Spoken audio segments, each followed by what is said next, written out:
추운데 조심해서 다녀와요. 웃으며 남편을 배웅했습니다. 하지만 그렇게 순수하고 착한 웃음은 아니었죠. 남편이 가는 곳은 부산이 아니라 제주도 골프 투어라는 걸, 출장이 아니라 외도 여행이라는 걸 이미 알고 있었으니까요. 그리고 그 골프 투어의 담당자가 바로 외도 상대라는 사실까지도요. 남편이 떠나자마자 저는 약속 장소인 카페로 움직였습니다. 오유리 씨의 남편 최동혁 씨를 만나기 위해. 안녕하세요. 부인분과 관련해서 꼭 나누고 싶은 이야기가 있습니다. 오늘 아침에 나갔습니다. 서울 출장이라고. 카페에서 마주 앉은 우리는 같은 걸 보고 있었어요. 제주행 항공권 예약 문자, 똑같은 날짜. 우리 둘 다 속았네요. 그 순간 깨달았습니다. 우리는 혼자가 아니라는 걸. 그날 우리는 동맹을 맺었습니다. 그냥 속아주기만 하는 피해자가 아니라 마지막 장면을 직접 정하는 사람들로. 하지만 진짜 충격은 따로 있었어요. 아들 전세자금 300만 원, 시어머니 병원비 200만 원, 가족의 미래까지 담보로 떠난 그들의 여행. 마지막 장면만큼은 우리가 정하기로 해요. 이제 그들이 탄 비행기처럼 붕 뜬 기분에 취한 그들을 맞이하는 건 길고도 깊은 추락 그 이상일 겁니다. 우리가 꼭 그렇게 만들 거니까요. 여러분의 구독, 좋아요는 더 많은 사연을 만드는 힘이 됩니다. 안녕하세요. 저는 윤정희입니다. 올해로 52살이 되었고요. 결혼한 지는 27년이 됐어요. 큰아들 수민이는 27살로 내년 봄에 결혼을 앞두고 있고, 막내딸 지은이는 25살로 취업 준비를 하고 있죠. 남편 승우는 대구에 있는 중견건설회사에서 안전관리팀 과장으로 일합니다. 그동안 저는 평범한 전업주부였어요. 아침마다 남편 출근길 챙기고 아이들 뒷바라지하고 알뜰살뜰 살림 꾸려가며 하루하루를 보냈죠. 대구 외곽 신도시 아파트에서 20년을 살았는데 특별할 것 없는 일상이었지만 그래도 나름 행복했다고 생각했습니다. 아이들 결혼자금도 조금씩 모아뒀고 은퇴 후 전세금도 차곡차곡 준비해두고 있었거든요. 남편과 저 둘 다 성실하게 살아왔다고 자부했어요. 하지만 그 모든 게 한순간에 무너져 내린 날이 있었습니다. 아마 그날이 없었다면 지금의 제가 여기 서서 이런 이야기를 들려드리지는 못했을 거예요. 그날은 12월 둘째 주 토요일 아침이었습니다. 첫눈이 내린 지 사흘 정도 지났는데 아직 베란다 화분 위에 하얀 눈이 남아 있었어요. 날씨가 제법 추워져서 보일러도 하루 종일 틀어놔야 했죠. 저는 늘 하던 대로 세탁실에서 빨래를 정리하고 있었습니다. 남편이 어제 입고 온 체크무늬 셔츠를 집어들었는데요. 왼쪽 가슴 주머니가 조금 볼록했어요. 보통은 휴지나 동전 정도 들어있기 마련인데 그날은 뭔가 종이가 접혀서 들어있더라고요. 또 영수증을 못 버리고 왔나. 그런 생각으로 주머니에 손을 넣었습니다. 그런데 나온 건 영수증이 아니었어요. 깔끔하게 3등분으로 접힌 A4 용지였습니다. 펼쳐보니 제주 3박 4일 골프 패키지 일정표였어요. 위쪽에는 컬러로 인쇄된 골프장 사진이 있었고 아래쪽에는 항공편 시간과 호텔 정보가 빼곡히 적혀 있었습니다. 출발일은 다음 주 화요일, 그러니까 12월 16일이었죠. 그런데 이상했습니다. 남편이 말한 부산 현장 안전 점검 출장 날짜와 똑같았거든요. 이상하네. 저는 종이를 다시 자세히 들여다봤습니다. 골프장 이름은 제주 오션뷰 컨트리 클럽이었고 숙박 호텔은 제주 팰리스 리조트였어요. 김포공항에서 제주공항까지 가는 항공편 시간도 정확히 적혀 있었습니다. 그리고 맨 아래쪽에 작은 글씨로 투어 담당 오유리 팀장 해피투어 여행사라고 써 있더라고요. 순간 가슴이 철렁 내려앉았습니다. 부산 출장이라고 했는데 제주도 골프 여행이라니요. 그것도 여자 이름이 적힌 여행사 일정표라니요. 설마. 하지만 바로 따지고 들 마음은 없었어요. 혹시 제가 잘못 본 건 아닐까, 아니면 회사 워크숍을 골프장에서 하는 건 아닐까 싶었거든요. 요즘 회사들이 팀빌딩이라고 해서 골프도 치러 간다는 이야기를 들은 적이 있었으니까요. 그래서 종이를 다시 원래대로 접어서 주머니에 넣었습니다. 남편이 깨서 나오기 전에 모든 걸 원상복구해야 한다고 생각했어요. 하지만 마음은 편치 않았습니다. 하루 종일 그 종이 생각만 났어요. 점심 준비를 하면서도, 빨래를 널면서도, 저녁 반찬을 만들면서도 계속 머릿속에서 맴돌았죠. 오유리 팀장이라는 이름이 특히 신경 쓰였습니다. 왜 하필 여자 여행사 직원이 담당자일까요? 남편이 그 사람과 얼마나 자주 연락을 주고받았을까요? 여보, 다음 주 부산 출장 며칠 간다고 했죠? 저녁 식사를 하면서 슬쩍 물어봤습니다. 남편은 김치찌개를 떠먹으면서 대답했어요. 화요일부터 금요일까지 사흘밤 있다가 올 거야. 현장 점검이라고 했는데 어느 현장이에요? 부산 해운대 쪽 아파트 공사장이야. 안전 점검하고 보고서도 써야 하고. 남편의 표정은 평소와 다르지 않았습니다. 거짓말을 하고 있다는 티도 안 났어요. 오히려 저를 보며 웃으면서 말했죠. 왜? 혹시 따라가고 싶어? 부산 바다라도 구경하게? 아니요. 그냥 궁금해서요. 요즘 날씨도 춥고 하니까 조심하라고요. 걱정 마. 안전관리팀이 뭐 하는 팀인데. 제일 조심하는 사람들이야. 그런데 그날 밤이 되니까 도저히 참을 수가 없었어요. 남편이 샤워를 하러 들어간 사이에 거실 소파에 놓인 태블릿을 켰습니다. 공인인증서는 제가 다 알고 있었거든요. 결혼하고 나서 쭉 제가 가계부 정리를 했으니까요. 통장 관리며 카드 결제 내역 정리며 모두 제 몫이었어요. 카드 사용 내역부터 확인했습니다. 최근 한 달 동안의 결제 목록을 쭉 내려다보는데 이상한 게 몇 개 보이더라고요. 골프존마트 89,000원, 대한항공 항공료 28만원, 제주렌터카 6만원, 골프장 예약금 15만원. 제 눈을 의심했습니다. 골프용품을 산 적이 언제고 항공료는 또 왜 나온 걸까요? 제주 렌터카는 또 뭐예요? 남편이 골프를 치긴 하지만 이렇게 돈을 쓸 일이 있었나 싶었어요. 손이 떨렸지만 통장 거래 내역도 확인했습니다.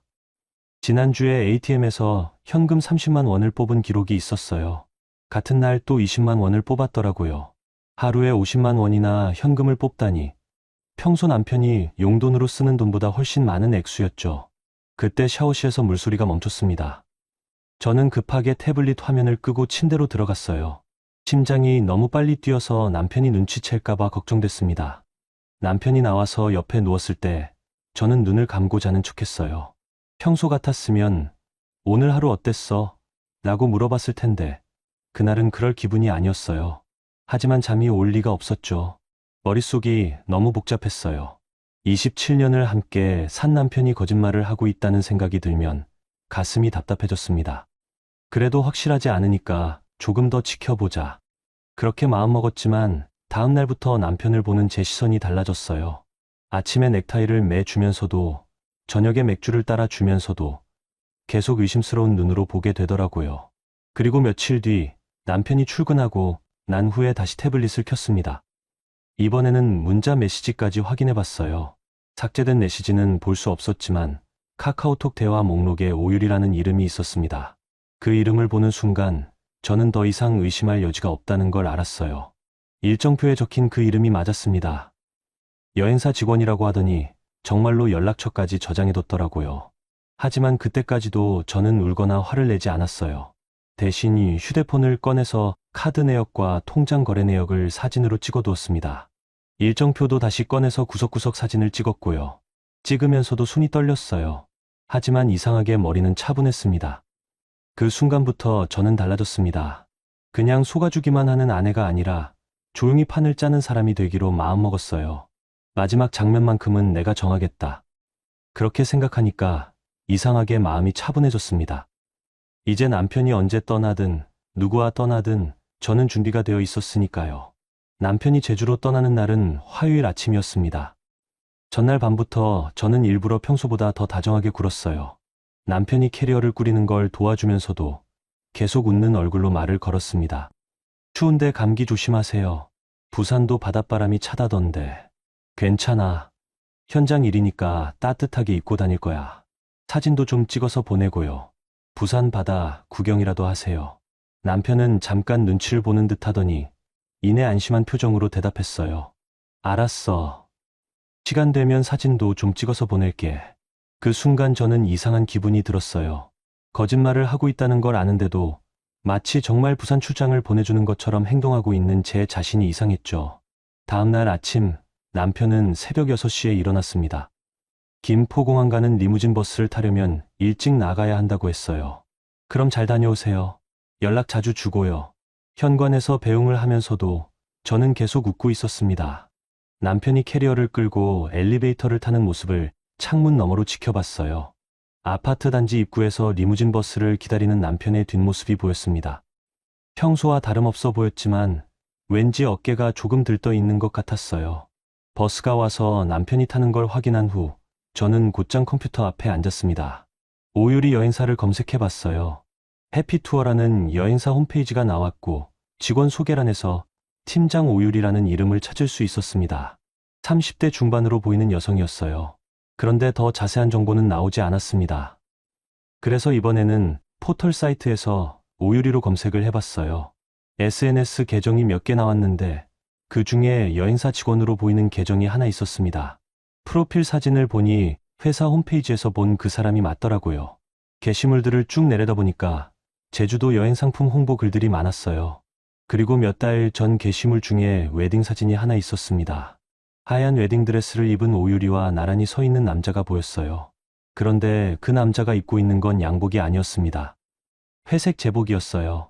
사진 설명을 읽어보니 우리 기사님과 함께한 소중한 날이라고 되어 있었어요. 댓글을 보니까 버스기사 남편 자랑하는 유리 언니 크크라는 글이 있었습니다. 그제서야 상황을 정확히 파악할 수 있었어요. 오유리의 남편은 시내버스 기사였습니다. 더 자세히 찾아보니까 남편 이름이 최동혁이라는 것도 알 수 있었어요. 오유리가 올린 다른 게시물에 동혁 오빠 생일 축하해요라는 글이 있었거든요. 그리고 프로필에는 이런 글귀가 적혀 있었습니다. 새벽부터 밤까지 운전하는 우리 기사님, 항상 안전운전만 하게 해주세요. 그 글을 읽는 순간 갑자기 가슴이 아팠어요. 이 사람도 저처럼 모르고 있을 거라는 생각이 들었거든요. 하지만 어떻게 연락을 해야 할지 막막했습니다. SNS로 메시지를 보내기엔 너무 갑작스럽고 그렇다고 가만히 있을 수도 없었어요. 그때 시내버스 회사 이름이 생각났습니다. 오유리가 올린 사진 중에 버스 앞에서 찍은 것이 있었는데 거기에 대구 시내버스 3호선이라고 써 있었어요. 대구 시내버스 회사 대표 번호를 찾아서 전화를 걸었습니다. 전화를 받는 직원분께 조심스럽게 말씀드렸어요. 죄송합니다. 최동혁 기사님께 급히 전해 드릴 일이 있는데요. 어떤 용건이세요? 개인적인 일인데 직접 말씀드리기가 좀 그래서요. 혹시 연락처를 알 수 있을까요? 죄송하지만 개인 연락처는 알려드릴 수 없고요. 대신 제가 전달해 드릴 수는 있어요. 그래서 제 연락처를 남겨두었습니다. 그리고 부인 일로 급한 연락이 있다. 고만 말씀드렸어요. 1시간쯤 지나니까 모르는 번호로 전화가 왔습니다. 안녕하세요. 최동혁입니다. 저한테 연락 주셨다고 하던데요. 목소리가 참 좋았어요. 차분하고 진중한 느낌이었습니다. 안녕하세요. 저는 윤정이라고 하는데요. 혹시 시간 괜찮으시면 잠깐 만나 뵐 수 있을까요? 무슨 일이신지 알 수 있을까요? 전화로는 말씀드리기가 부인분 일인데 직접 뵙고 말씀드려야 할 것 같아서요. 전화 너머로 잠시 침묵이 흘렀습니다. 그러다가 최동혁 씨가 조심스럽게 물어봤어요. 혹시 안 좋은 일인가요? 네. 아마 그러실 거예요. 그럼 오늘 오후에 시간 내볼게요. 어디서 뵐까요? 우리는 시청 근처 카페에서 만나기로 했습니다. 제가 잘 아는 곳이었고 사람들이 많아서 대화하기에도 적당했거든요. 그날 오후 3시 저는 그 카페 구석자리에 앉아서 기다렸습니다. 가슴이 두근두근 뛰었어요. 어떻게 말을 꺼내야 할지 상대방이 어떻게 반응할지 알 수 없었거든요. 시간이 되니까 키가 크고 단정한 인상의 남자분이 들어오셨어요. 나이는 40 정도로 보였고 회색 점퍼를 입고 계셨습니다. 윤정희 씨 맞나요? 네, 맞습니다. 앉으세요. 최동혁 씨는 제 맞은편에 조심스럽게 앉았습니다. 표정이 굳어 있었어요. 커피 드릴까요? 괜찮습니다. 그보다 무슨 일인지 말씀해 주세요. 저는 가방에서 휴대폰을 꺼냈습니다. 그리고 미리 준비해 둔 사진들을 보여드렸어요. 이게 제 남편 장승우입니다. 그리고 이건 어제 제가 찍은 사진인데요. 제주 골프 패키지 일정표 사진을 보여드리면서 말했습니다. 투어 담당자 이름이 오유리 팀장으로 되어 있어요. 부인분 맞죠? 최동혁 씨의 얼굴이 순간 굳어졌습니다. 네, 맞습니다. 남편이 오늘 아침에 부산 출장 간다고 했는데 실제로는 제주도에 갔어요. 3박 4일 골프 여행이더라고요. 저는 카드 사용 내역 사진도 보여드렸어요. 골프용품 구입이며 항공료며 모든 결제 내역을 다 보여드렸습니다. 최동혁 씨는 한참 동안 휴대폰 화면을 들여다보셨어요. 그러더니 한숨을 크게 쉬셨습니다. 아내가 오늘 아침에 서울 상품 설명회 출장 간다고 했거든요. 그리고 본인 휴대폰을 꺼내서 보여주셨어요. 이게 어제 받은 문자인데요. 화면에는 제주 3박 4일 골프 패키지 예약 확정 문자가 떠 있었습니다. 출발 날짜도 항공편 시간도 모든 게 제 남편 일정표와 똑같았어요. 언제부터 이상하다고 생각하셨어요? 최동혁 씨가 조용히 물어봤습니다. 지난주 토요일에 우연히 알게 됐어요. 동혁 씨는요? 저는 한 달 전부터 좀 이상했어요. 아내가 야근을 자주 한다고 하고 회식도 많아졌다고 하고 우리는 그렇게 서로의 이야기를 주고받았습니다. 같은 상처를 받은 사람끼리만 할 수 있는 대화였어요. 어떻게 하실 생각이세요? 제가 물어보니까 최동혁 씨가 잠시 생각에 잠기셨습니다. 솔직히 아직 잘 모르겠어요. 하지만 이대로 넘어갈 수는 없을 것 같고 저도 마찬가지예요. 그냥 모른 척할 수는 없겠더라고요. 그때 최동혁 씨가 말씀하셨어요. 혹시 마지막까지 지켜보실 건가요? 무슨 말씀이세요? 이 사람들이 어디까지 갈지, 어떻게 끝낼지 말이에요. 우리가 그냥 눈 감고 넘어갈 건지, 아니면 이 마지막 장면만큼은 우리가 정할 건지. 그 말을 듣는 순간 가슴이 뭉클했어요. 바로 제가 하고 싶었던 말이었거든요. 그러고 싶어요. 마지막 장면은 우리가 정하고 싶어요. 그럼 좀 더 지켜보죠. 증거도 더 모으고. 우리는 그렇게 조용한 동맹을 맺었습니다. 불쌍한 사람끼리 매달려 있자는 게 아니라 우리 인생의 주도권만큼은 우리가 잡자는 약속이었어요. 카페를 나올 때 최동혁 씨가 말씀하셨어요. 연락 계속 주고받죠. 그리고 힘내세요. 동혁 씨도 힘내세요. 그렇게 우리는 헤어졌습니다. 집으로 돌아가는 길에 저는 이상하게 마음이 든든했어요. 혼자가 아니라는 생각이 들었거든요. 남편이 제주에 머물고 있는 동안 저는 집에서 혼자만의 시간을 보냈습니다. 큰아들 수민이가 저녁에 들러서 물어봤어요. 엄마, 아빠 부산 출장 잘 갔어? 요즘 현장 일이 많다더니. 응, 잘 갔어. 사흘 있다가 온대. 그런데 엄마, 전세자금 통장 언제 정리해 주실 거예요? 다음 달에 계약하려면 미리 준비해둬야 할 것 같아서요. 수민이 말에 가슴이 뜨끔했습니다. 그동안 너무 남편 일에만 신경 쓰느라 아이들 일은 제대로 챙기지 못했거든요. 알았어. 내일 은행 가서 정리해 줄게. 수민이가 돌아간 후 저는 서재에서 통장들을 꺼내봤습니다. 아이들 결혼자금으로 모아둔 적금 통장과 전세보증금 통장이었어요. 그런데 전세자금 통장을 열어보니까 이상한 게 보였습니다. 지난달 말에 장승호 이름으로 300만 원이 빠져나간 기록이 있었어요. 출금 메모에는 개인 여행 경비라고 적혀 있었습니다. 이게 뭐지? 저는 눈을 의심했어요. 이 통장은 수민이 결혼하면서 전세집 구할 때 쓰려고 모아둔 돈이었거든요. 15년 동안 매달 조금씩 넣어서 모은 소중한 돈이었어요. 그런데 남편이 언제 이 돈을 뺐다는 걸까요? 그것도 개인 여행 경비라니요. 급하게 다른 통장들도 확인해봤습니다. 다행히 딸 지은이 취업준비금은 건드리지 않았더라고요. 하지만 비상금으로 모아둔 통장에서도 100만 원 정도 빠져 있었습니다. 총 400만 원이 없어진 거였어요. 날짜를 계산해보니까 제주 골프 여행 예약금을 넣은 시기와 비슷했습니다. 카드로 결제한 항공료나 렌터카 비용 말고도 현금이 더 필요했던 모양이에요. 그 순간 화가 치밀어 올랐습니다. 바람을 피우는 것도 모자라서 아이 결혼자금까지 손을 댔다니요. 하지만 혼자 화만 낼 수는 없었어요. 최동혁 씨와 약속했던 게 생각났거든요. 함께 끝까지 지켜보기로 했잖아요. 휴대폰을 꺼내서 동혁 씨에게 문자를 보냈습니다. 안녕하세요. 혹시 지금 통화 가능하세요? 곧 답장이 왔어요. 네, 가능합니다. 전화 드릴까요? 네, 부탁드립니다. 잠시 후 전화가 걸려왔습니다. 안녕하세요, 정희 씨. 무슨 일 있으세요? 네, 좀 이상한 걸 발견했어요. 혹시 동혁 씨 쪽은 어떠세요? 저도 오늘 좀 확인한 게 있어서 연락드리려던 참이었어요. 동혁 씨 목소리가 평소보다 무거웠습니다. 뭘 확인하셨는데요? 어머니 요양병원비 통장을 봤는데 이상한 출금 기록이 있더라고요. 정희 씨는 뭘 발견하셨어요? 저희 큰아들 전세자금에서 300만 원이 빠져 있어요.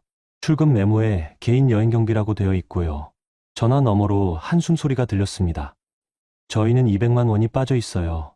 제주 여행 잔금 낸 날짜와 똑같아요. 어머님 병원비요? 네.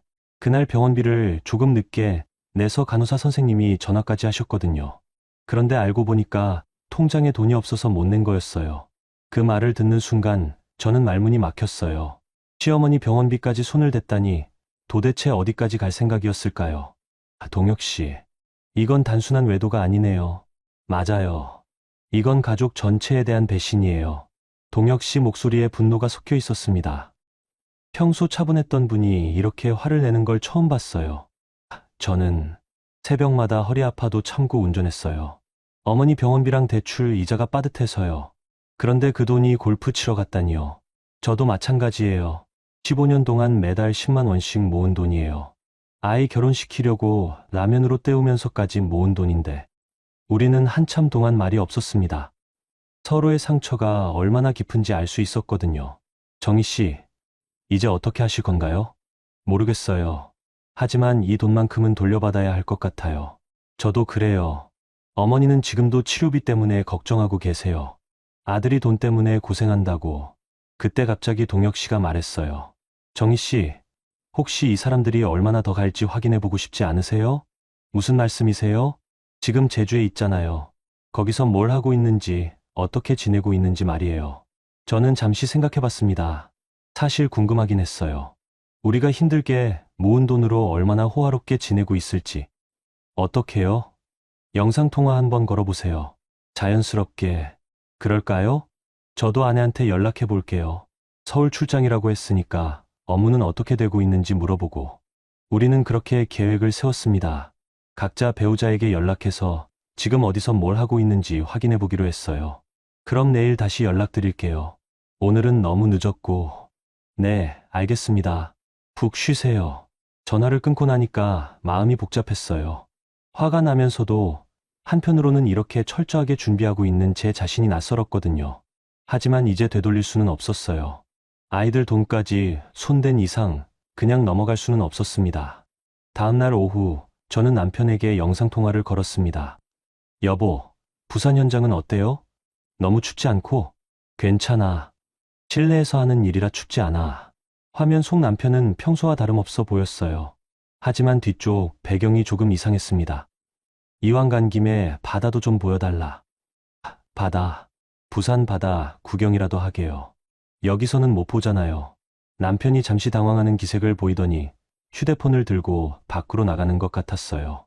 그런데 화면에 비친 건 바다가 아니었습니다. 야자수와 풀장이 있는 리조트 테라스였어요.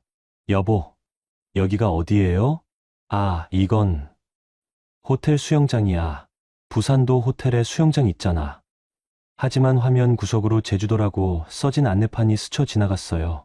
그리고 카메라가 돌아가면서 여성 골프복 소매와 와인잔 두 개가 잠깐 보였습니다. 남편은 허둥지둥 화면을 하늘 쪽으로 올렸어요. 신호가 안 좋네. 나중에 다시 연락할게. 그리고 급하게 전화를 끊어버렸습니다. 저는 그 모든 장면을 녹화해뒀어요. 미리 준비해 둔 거였거든요. 그날 저녁 동혁 씨와 통화했습니다. 어떻게 되었어요? 다 확인했어요. 제주도 맞고 여자랑 함께 있는 것도 맞고요. 동혁 씨는 어떠셨어요? 저는 직접 통화는 못했는데요. 회사 동료가 우연히 찍은 사진을 보내줬어요. 사진을요? 제주공항에서 찍은 건데 저희 아내랑 정희 씨 남편이 나란히 서 있더라고요. 이제 모든 퍼즐이 맞춰졌어요. 더 이상 의심할 여지도 없었습니다. 동혁 씨, 이제 어떻게 하실 건가요? 언제 어떻게 이야기할지만 정하면 될 것 같아요.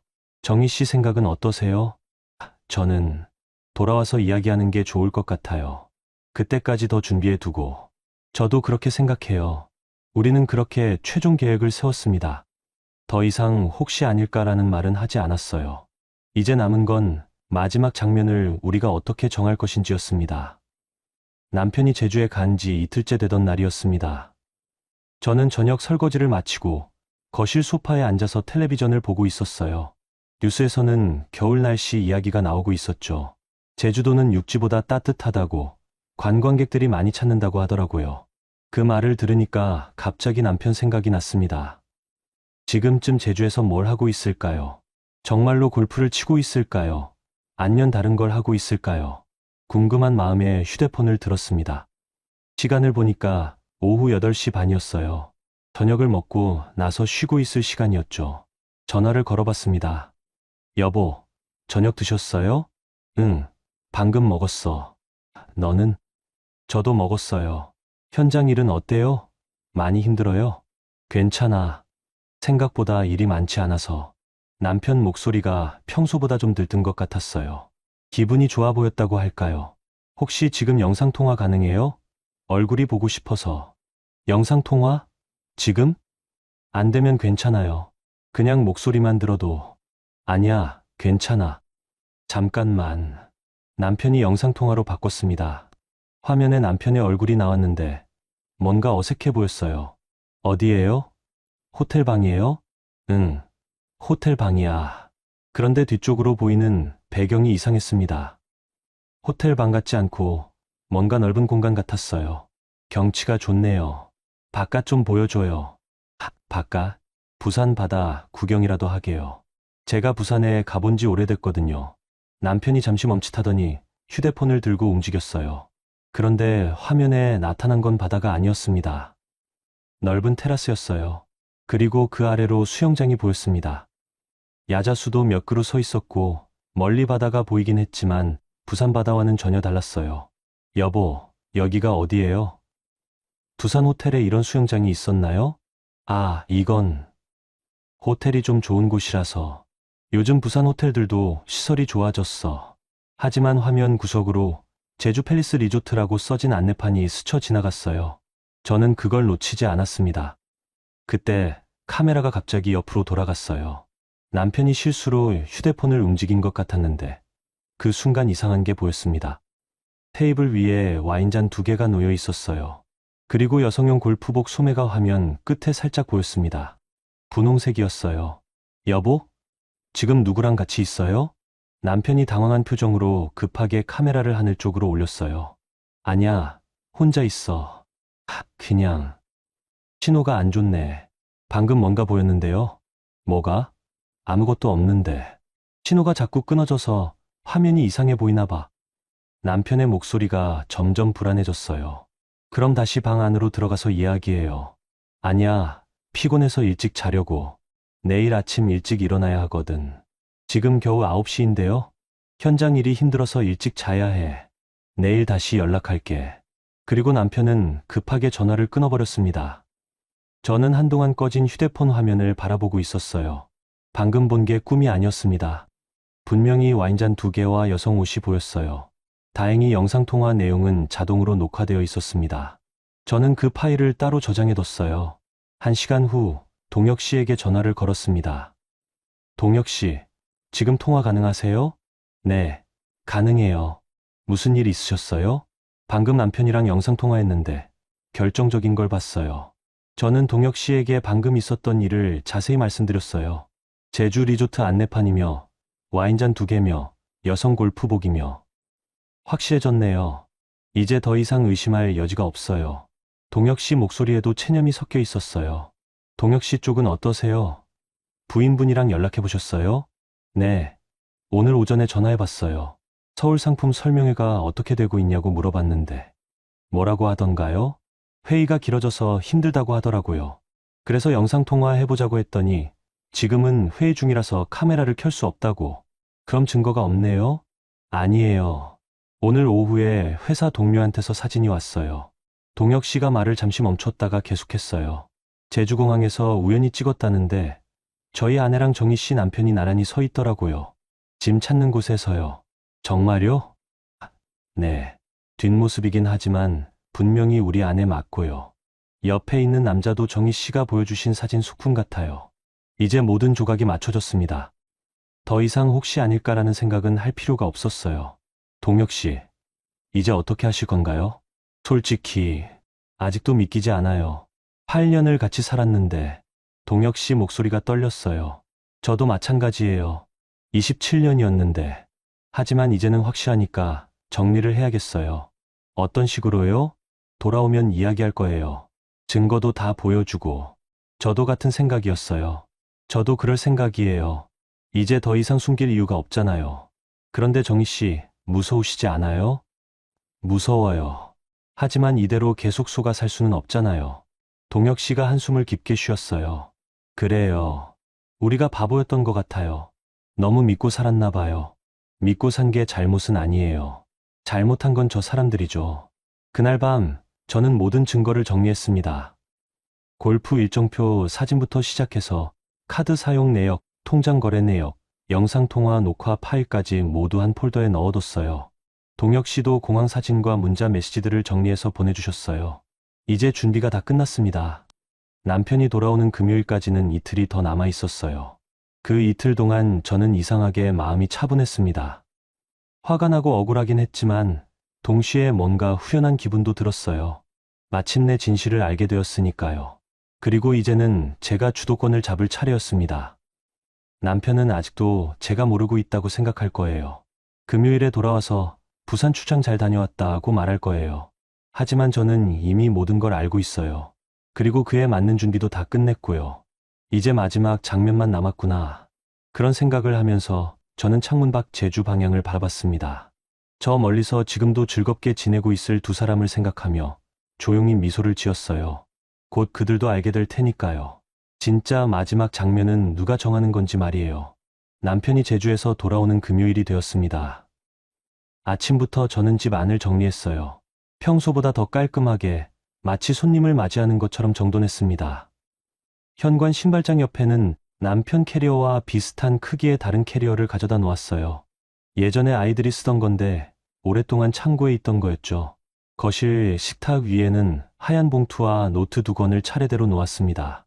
마치 회사에서 중요한 문서를 정리해두는 것처럼 가지런하게 배치했어요. 봉투 안에는 그동안 모은 모든 증거가 들어있었습니다. 제주 골프 일정표부터 시작해서 공항에서 찍힌 사진, 카드 사용 내역 출력본, 통장 거래 내역, 영상통화 캡처 화면까지 순서대로 정리해뒀어요. 마지막 장에는 제가 직접 둔 짧은 문장이 있었습니다. 이 집에서 나갈 사람은 잘못한 사람입니다. 노트에는 시간 순으로 정리한 모든 사건이 적혀 있었어요. 언제 골프용품을 샀는지, 언제 항공료를 결제했는지, 언제 아이들 통장에서 돈을 뺐는지 모두 기록해뒀습니다. 오후 5시쯤 남편에게서 문자가 왔어요. 지금 김포공항 도착했어. 1시간 후에 집에 갈게. 저는 답장을 보냈습니다. 네, 저녁 준비해놓고 기다릴게요. 하지만 저녁을 차릴 생각은 없었어요. 오늘은 밥을 먹을 분위기가 아닐 테니까요. 대신 거실에 앉아서 남편을 기다렸습니다. 텔레비전도 켜지 않고 그냥 조용히 창밖을 바라보면서 기다렸어요. 6시 반쯤 되니까 현관문 열리는 소리가 들렸습니다. 다녀왔어. 남편의 목소리가 평소와 똑같았어요. 아무렇지도 않은 듯 인사를 하더라고요. 저는 소파에서 일어나지 않고 대답했습니다. 네, 수고 많으셨어요. 남편이 현관에서 신발을 벗으며 말했어요. 부산이 생각보다 춥더라. 바람도 많이 불고. 그러다가 현관 옆에 놓인 캐리어를 발견했나 봐요. 잠깐 말이 멈췄습니다. 이게 뭐야? 들어오세요. 이야기할 게 있어요. 남편이 캐리어를 끌고 거실로 들어왔어요. 그러다가 식탁 위에 놓인 봉투와 노트를 봤습니다. 표정이 순간 굳어졌어요. 이게 뭔데? 저는 여전히 소파에 앉은 채로 대답했습니다. 앉으세요. 천천히 보세요. 남편이 의자에 앉더니 조심스럽게 봉투를 열었어요. 첫 장에 나온 제주 골프 일정표를 보는 순간 얼굴이 하얗게 변했습니다. 이건... 계속 보세요. 남편이 종이를 한 장씩 넘겨보는 모습을 저는 가만히 지켜봤어요. 공항 사진을 볼 때는 손이 떨렸고 카드 내역을 볼 때는 입술을 깨물었어요. 통장 거래 내역을 보더니 고개를 들고 저를 바라봤습니다. 정희야, 이건 오해야. 오해요? 회사에서 간 거야. 워크숍이었어. 그런데 갑자기 골프장으로 장소가 바뀐 거고 남편의 목소리가 점점 작아졌어요. 그럼 오유리 팀장은 회사 직원인가요? 그건 여행사 직원이야. 회사에서 워크숍을 의뢰한 거고. 저는 휴대폰을 꺼내서 영상통화 캡처 화면을 보여줬어요. 와인잔 2개와 여성 골프복이 선명하게 나온 그 화면을요. 남편이 말문이 막혔습니다. 여보, 이건... 수민이 전세자금 300만 원은 언제 되돌려 주실 건가요? 이번에는 통장 원본을 꺼내서 보여줬어요. 개인 여행 경비라고 적힌 출금 내역 그 부분을 가리키면서요. 그건 나중에 다시 넣으려고 했어. 언제요? 아들 결혼하기 전에요? 남편이 아무 말도 못했어요. 저는 마지막으로 제가 써둔 문장을 꺼내서 식탁 위에 놓았습니다. 이 집에서 나갈 사람은 잘못한 사람입니다. 그 종이를 본 남편의 얼굴이 완전히 무너졌어요. 정희야, 미안해. 정말 미안해. 미안하다고 해서 달라질 게 있나요? 다시는 안 그럴게. 그러니까 한 번만. 27년을 함께 살았는데 이제 와서 한 번만이라니요. 저는 일어서서 현관문을 열었습니다. 그리고 문 앞에 서서 한 걸음 옆으로 비켜 섰어요. 남편이 그 모습을 보더니 물어봤어요. 지금 나가라는 거야? 저는 대답하지 않았어요. 그냥 조용히 서 있을 뿐이었습니다. 남편이 캐리어를 보더니 다시 저를 보더니 결국 현관 쪽으로 걸어왔어요. 정희야, 짐은 나중에 정리해서 보내드릴게요. 남편이 캐리어 손잡이를 잡았어요. 그러더니 현관 앞에서 다시 한번 돌아봤습니다. 정말 이렇게 끝내야 해? 끝낸 건 저가 아니에요. 남편이 더 이상 할 말이 없다는 듯 고개를 숙였어요. 그리고 캐리어를 끌고 현관문을 나갔습니다. 문이 닫힌 후 저는 한동안 그 자리에 서 있었어요. 귀가 먹먹했고 다리에 힘이 빠지는 것 같았습니다. 거실로 돌아가서 의자에 주저앉았어요. 식탁 위에는 아까 그 종이들이 그대로 남아 있었어요. 그때서야 눈물이 났습니다. 소리 없이 흘러내리는 눈물이었어요. 하지만 후회는 되지 않았어요. 이렇게 해야 한다는 걸 알고 있었거든요. 27년의 결혼 생활이 끝나는 순간이었지만 동시에 새로운 시작이기도 했습니다. 저는 휴대폰을 들고 동혁 씨에게 문자를 보냈어요. 끝났습니다. 곧 답장이 왔습니다. 저도 곧 시작할 예정입니다. 우리는 각자의 방식으로 마지막 장면을 정하고 있었어요. 더 이상 속아주는 사람이 아니라 스스로 결정하는 사람으로 말이에요. 남편을 집에서 내보낸 지 사흘이 지났습니다. 그 사이에 동혁 씨에게서 몇 번 연락이 왔어요. 본인도 아내와 이야기를 해야겠다고. 하지만 조금 다른 방식으로 하고 싶다고 하시더라고요. 가족들 앞에서 하려고 해요. 가족들 앞에서요? 네. 장모님 생신이 이번 일요일이거든요. 처가 식구들이 다 모이는 자리예요. 저는 그 말을 듣고 놀랐어요. 저는 조용히 둘만 이야기했는데 동혁 씨는 온 가족이 보는 앞에서 하겠다는 거였으니까요. 그래도 괜찮으실까요? 너무 충격적이지 않을까요? 이미 충격받을 일은 다 일어났어요. 이제는 모든 사람이 알아야 한다고 생각해요. 동혁 씨 목소리가 단단했어요. 평소보다 훨씬 결연한 느낌이었습니다. 일요일 저녁 동혁 씨에게서 전화가 왔어요. 정희 씨, 끝났어요. 어떻게 되었어요? 생각했던 것보다 더 힘들었는데. 그래도 해야 할 일은 다 했어요. 동혁 씨가 들려준 이야기는 이랬습니다. 그날 오후 유리의 어머니 생신상이 차려진 식탁에 온 가족이 모였대요. 장인어른, 장모님, 처제 2명과 그 남편들까지 총 8명이 둘러앉았다고 했어요. 어머니, 생신 축하드려요. 동혁 씨가 평소와 다름없이 인사를 드렸대요. 그리고 잠시 후 미리 준비해둔 노트를 꺼냈다고 했어요. 이게 뭐니? 장모님이 물어보시자 동혁 씨가 노트를 펼쳐 보였대요. 그 안에는 제주 일정표와 공항에서 찍힌 사진, 리조트에서 찍힌 사진들이 차례대로 붙어 있었다고 해요. 유리가 지난주에 서울 출장 간다고 했는데 실제로는 제주도에 갔어요. 식탁이 순간 조용해졌다고 했어요. 누구랑 갔냐고요? 이분이에요. 동혁 씨가 승호 사진을 보여주면서 말했대요. 다른 사람 남편이에요. 결혼한 지 27년 된 기혼 남성이고요. 유리가 처음에는 우연이라고 업무상 동행이라고 변명했다고 해요. 여행사 일로 고객을 모시고 간 거라고 하더라는 거예요.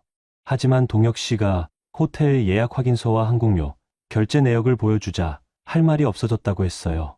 그리고 이것도 보세요. 동혁 씨가 통장 거래 내역을 꺼내 보였을 때 분위기가 완전히 바뀌었대요. 어머니 요양병원비 200만 원이 빠져 있어요. 제주 여행 잔금 낸 날짜랑 똑같은 날이에요. 장모님이 그 말을 듣고 얼굴이 하얗게 되셨다고 해요. 저는 새벽마다 허리 아파도 참고 운전했어요. 어머니 병원비랑 대출 이자가 빠듯해서요. 그런데 그 돈이 어딜 다녀왔는지 오늘은 다 같이 보시죠. 동혁 씨가 그렇게 말하자 장인어른이 유리에게 물어보셨대요. 유리야, 이게 사실이니? 유리가 그제서야 고개를 떨구고 울기 시작했다고 해요. 어머니, 죄송해요. 정말 죄송해요. 처제들도 말이 없었다고 해요. 이런 일이 생긴 걸 상상도 못했었나 봐요. 그날 저녁에 유리가 짐을 쌌어요. 친정으로 가겠다고 하더라고요. 그럼 지금은? 장모님이 안 받아주신대요. 당분간은 혼자 살아야 할 것 같아요. 동혁 씨 목소리에 안도와 아쉬움이 섞여 있었어요. 이제 어떻게 하실 건가요? 변호사 만나보려고 해요. 정희 씨도 그러실 거죠?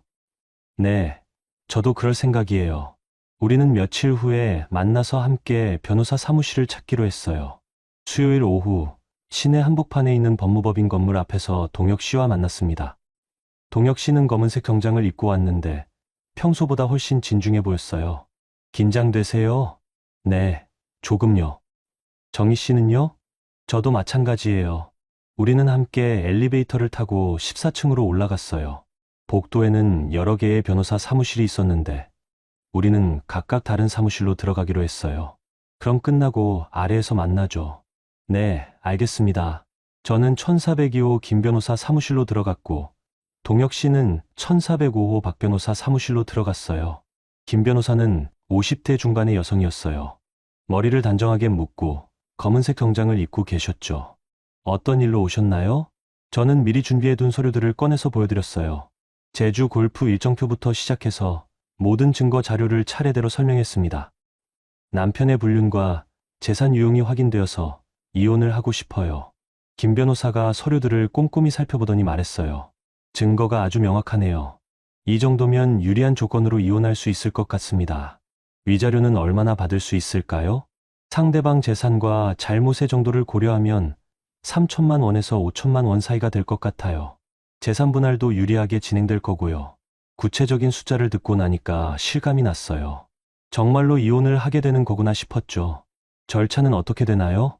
먼저 조정 신청을 해보고 안 되면 소송으로 가는 거예요.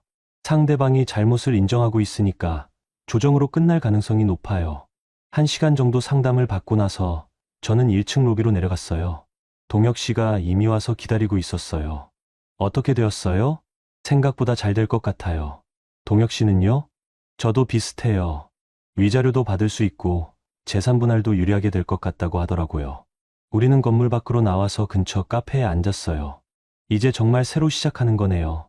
동혁 씨가 커피를 마시면서 말했어요. 맞아요. 조금 무섭긴 하지만요. 저도요. 하지만 이렇게 하는 게 맞는 것 같아요.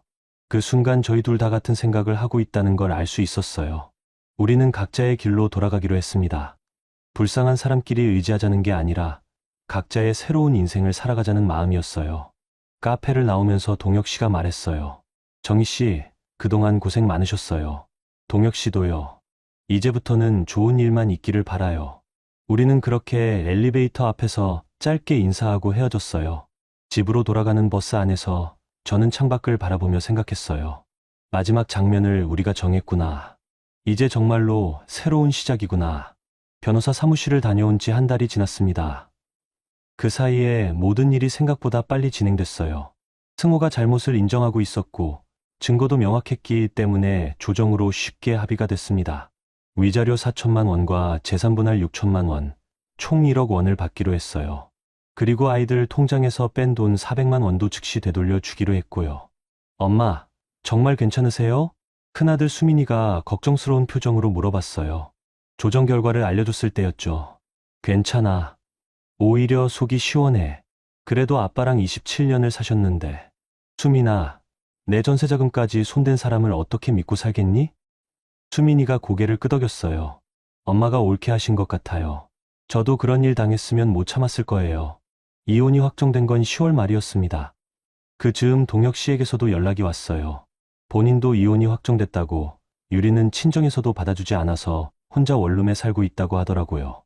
요양병원비는 다시 받으셨어요? 네, 다행히 받았어요. 그리고 위자료도 받기로 했고요. 정말 다행이에요. 정희 씨도 이제 새 시작이시죠? 네, 그럴 생각이에요. 우리는 각자의 길을 가기로 했습니다. 서로에게 고마웠지만 이제는 각자의 인생을 살아가야 할 때였어요. 11월 초 저는 대구 외곽에 있는 작은 빌라를 보러 갔습니다. 20년 된 건물이었지만 관리가 잘 되어 있었어요. 방 2개에 거실, 부엌, 화장실이 있는 수다만 집이었죠. 무엇보다 마음에 든 건 남향이라서 햇빛이 잘 들어온다는 점이었어요. 거실 창문으로는 버스 종점이 내려다 보였고 근처에 성당도 있었습니다. 얼마예요? 전세 8천만 원이요. 아니면 매매 1억 2천만 원이고요. 받은 돈에 제가 모아둔 적금을 보태면 매입이 가능했어요. 매매로 할게요. 그렇게 저는 인생에서 처음으로 제 명의로 집을 샀습니다. 12월 초 이사를 마친 첫날 밤이었어요. 큰아들 수민이가 이사 도움을 주러 와서 저녁을 같이 먹었습니다. 아직 살림이 다 정리되지 않아서 중국집에서 시켜 먹었어요. 엄마, 여기 정말 좋네요. 수민이가 거실을 둘러보며 말했어요. 그치, 햇빛도 잘 들어오고. 솔직히 아빠랑 살 때보다 엄마 표정이 훨씬 편해 보여요. 그 말을 듣고 가슴이 뭉클했어요. 그래? 네. 예전에는 항상 뭔가 신경 쓰이는 표정이셨거든요. 아빠 눈치도 보시고. 저는 그제서야 깨달았어요. 그동안 얼마나 긴장하며 살았는지를 말이에요. 이제는 편하게 사실 거예요? 그럴 생각이야. 이제는 아무도 눈치 안 보고 살 거야. 수민이가 웃으면서 말했어요.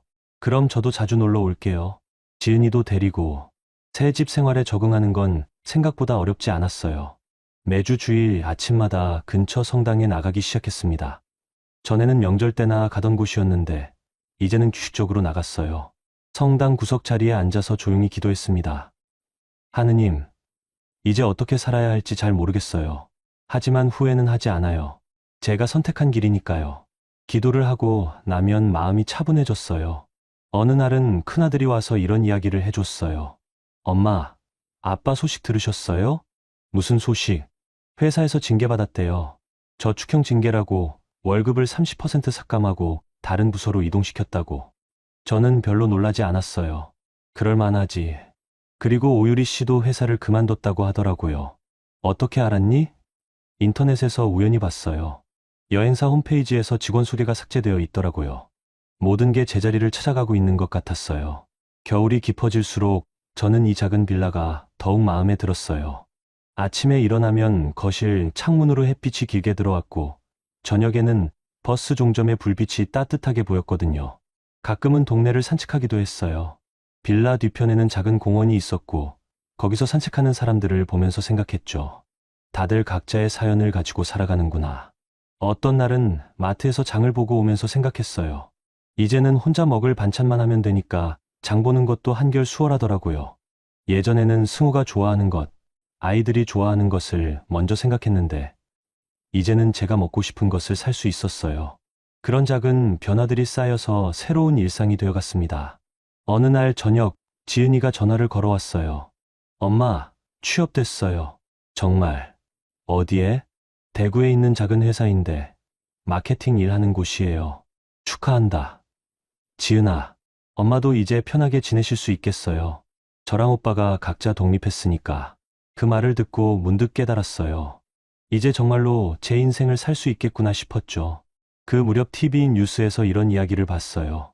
중년 여성들의 늦은 이혼이 늘고 있다는 내용이었어요. 아이들이 다 성장한 후에 자신의 인생을 찾아가는 경우가 많아졌습니다. 리포터의 말을 들으면서 저도 그런 사람 중 하나가 되었구나 싶었어요. 하지만 무섭거나 외롭지는 않았어요. 오히려 자유롭다는 생각이 들었죠. 겨울이 끝날 무렵 수민이의 결혼 준비가 본격적으로 시작됐어요. 엄마, 아빠는 결혼식에 안 오시는 거예요? 네가 원하면 와도 돼. 나는 상관없어. 저는 엄마만 계셨으면 좋겠어요. 수민이의 말을 듣고 마음이 따뜻해졌어요. 그래, 알았다. 결혼 준비를 하면서 수민이가 말했어요. 엄마가 모아주신 전세자금 덕분에 집도 구했어요. 정말 고마워요. 다행이다. 그 돈이라도 지켜낸 게 만약 제가 모른 척하고 넘어갔다면 아이들 돈도 계속 없어졌을 거예요. 그런 일이 없어서 다행이라고 생각했습니다. 이제 봄이 오면 새 출발을 할 생각이었어요. 뭘 할지는 아직 정하지 못했지만 분명히 좋은 일이 있을 거라고 믿었습니다.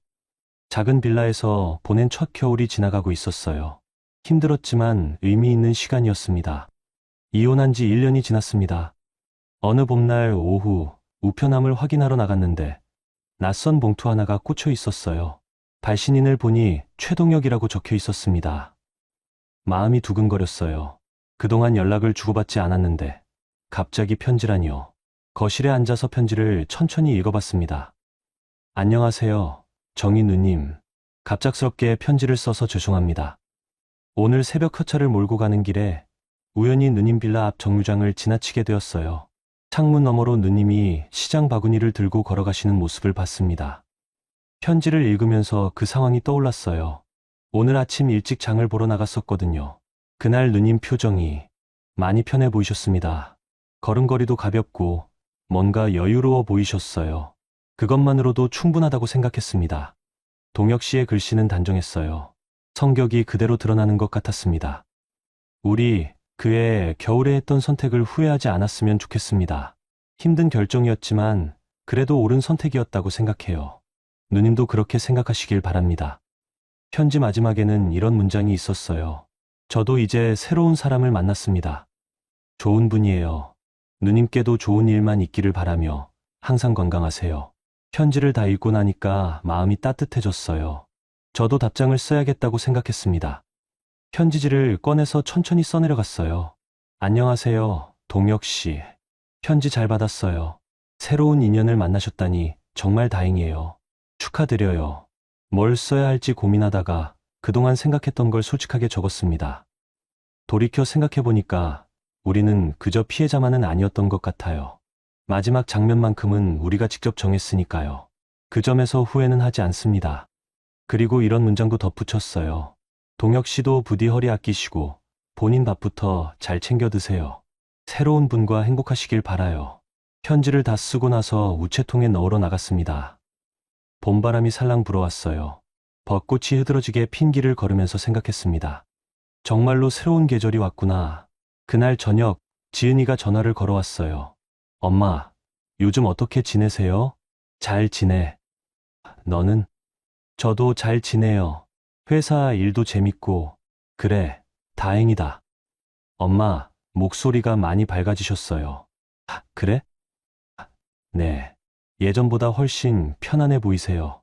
좋은 변화 같아요. 아이들도 느끼고 있는 제 변화를 저 역시 알고 있었어요.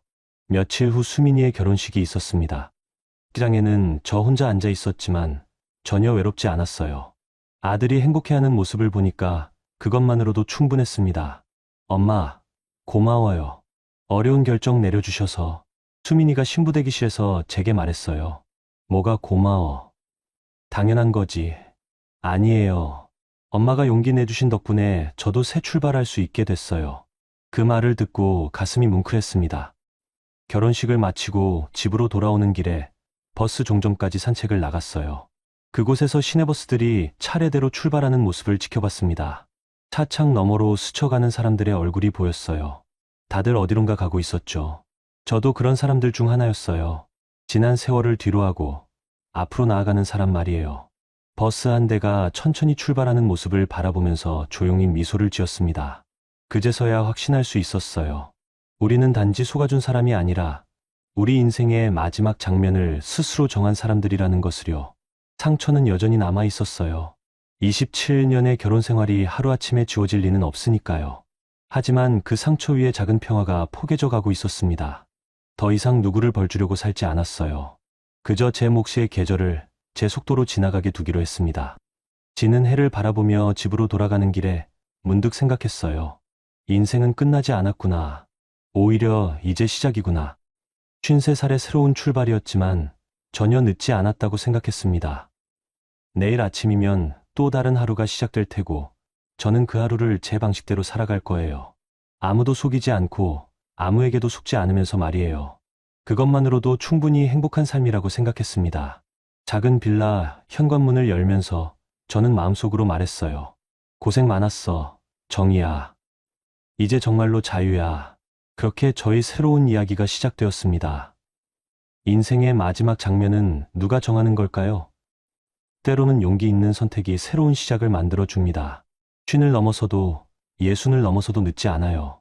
속아주기만 하는 사람이 아니라 스스로 결정하는 사람으로 살아갈 권리가 우리에게 있습니다. 오늘 정희 씨의 이야기가 혹시 비슷한 상황에 계신 분들께 작은 용기가 되었으면 합니다. 오늘 영상이 작은 위로가 되셨다면 지금 구독 눌러보세요. 매일매일 더 재미있고 감동적인 이야기가 찾아옵니다. 댓글로 여러분의 이야기도 들려주시고 오늘도 행복한 하루 되세요.